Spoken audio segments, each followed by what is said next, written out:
काम करता। चारा मिलल की रजैया नाही काम करता। छोड़ के आजा राजा यारब बड़ी मान करता। छोड़ के आजा राजा यारब बड़ी मान करता। चढ़ल जवानी न माने अंग अंग जरता। चढ़ल जवानी न माने अंग अंग जरता।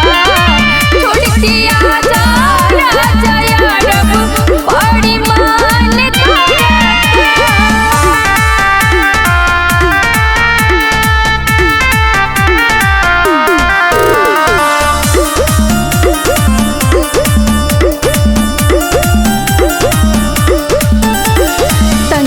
फसावे के याद भइल ताजा। कहिया ले अइबा ये राजा।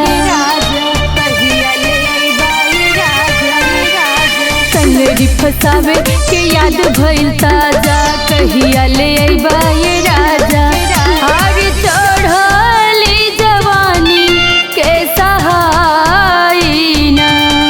जल्दी आके राजा अग बुझाई ना। के बुलावे पयलिया छान छान करता। तोहके बुलावे पयलिया छान छान करता। के आजा राजा यारब बड़ी मान करता। छोड़ के आजा राजा यारब बड़ी मान करता। छोड़ के आजा राजा यारब बड़ी मान करता।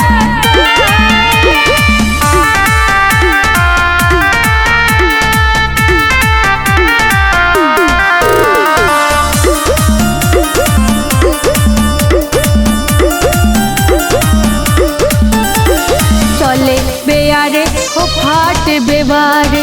सुखता राजा दरारे। सुखता राजा दरारे। चले बेयारे हो फाट बेवारे। सुखता राजा